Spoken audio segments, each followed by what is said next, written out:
ఓం నమ శివాయ. కృష్ణాయ నమః. మన దేవాలయం ఛానల్లో మనము కిరాతార్జునీయం వింటున్నాము. ఇప్పటి వరకు 10 భాగాలు ప్రసారమయ్యాయి. ఇప్పుడు 11వ భాగానికి స్వాగతం. 10వ భాగంలో మనము కథ ఎంతవరకు విన్నాము అంటే, కార్తికేయుడి ఆధ్వర్యంలో ఉన్నటువంటి కిరాత సైన్యము అర్జునుడి యొక్క ధాటికి తట్టుకోలేక పరుగెత్తడం మొదలుపెట్టారు. అంతవరకు విన్నాము. ఇప్పుడు మరికొంత కథ ఈ 11వ భాగంలో విందాము. ఇప్పటి వరకు ఈ 10 భాగాలను చూడని వారు మన దేవాలయం ఛానల్లోకి వెళ్ళి ప్లేలిస్టులో చూస్తే మీకు ఆ భాగాలన్నీ కనిపిస్తాయి. వాటిని అంతా చూసి చక్కగా కథను ఆస్వాదించండి, మీ బంధుమిత్రులకు కూడా అందించండి. సరే, ఇప్పుడు కథలోకి వద్దాం.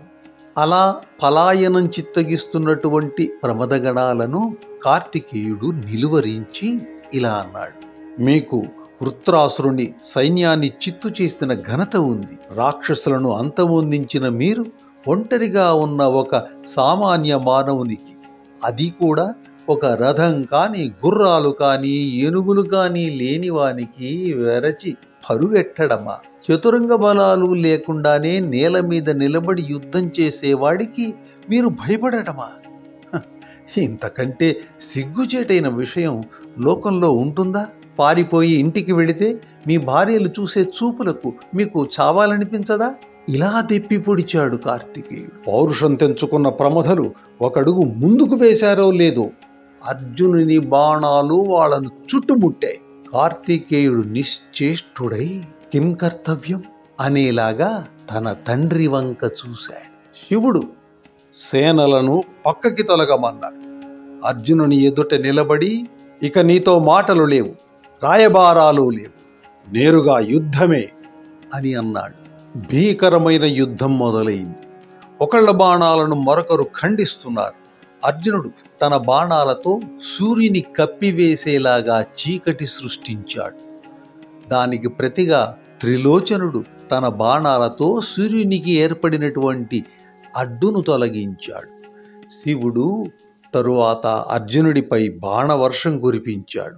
అర్జునుడు శివుని బాణాలను వ్యర్థం చేశాడు. ఆకాశంలో నిలబడి యుద్ధం చూస్తున్న దేవత ఋషిగణాలు అర్జునుడు ఒక్కడా అనేకులా అని ఆశ్చర్యపోయారు. శంకరుని విఫలత చూసి రాక్షసులు సంతోషపడ్డారు. రాక్షసులు కదా.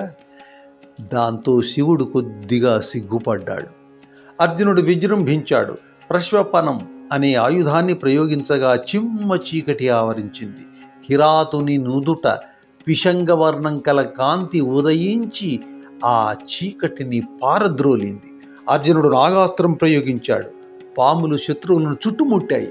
శివుడు గరుడాస్త్రంతో అర్జునుని ప్రయత్నాన్ని వమ్ము చేశాడు. అర్జునుని ఆగ్నేయాన్ని శివుడు వరుణాస్త్రంతో నివారించాడు.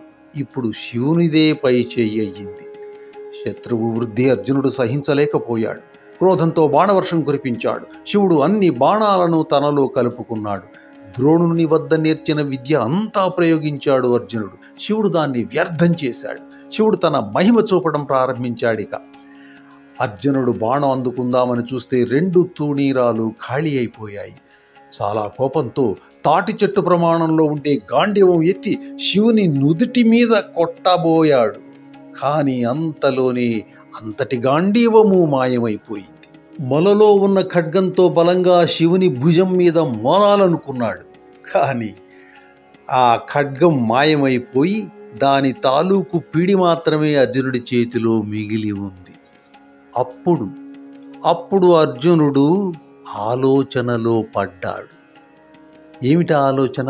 ఆ ఆలోచన ఏమిటంటే, ఆ ఆలోచన ఏమిటో వచ్చే ఎపిసోడులో విందాం. అంతవరకు మన దేవాలయం ఛానల్లో ఉన్నటువంటి ఈ ఆసక్తికరంగా ఉత్కంఠభరితంగా సాగుతున్నటువంటి ఈ కిరాతార్జునీయం యొక్క 11 భాగాలను మీరు చూడని వారు చూడండి, చూసిన వారు మళ్ళీ చూసి మీ కామెంట్స్తో మీ బంధుమిత్రులకు షేర్ చేయండి. వీటిని వినడం వలన మనలో చైతన్యం కలుగుతుంది. మనం ఎంత శక్తివంతులమైనా మనం ఇంకా తెలుసుకోవలసింది ఉంది అనేటటువంటి విషయం మనకు బోధపడుతుంది. స్వస్తి.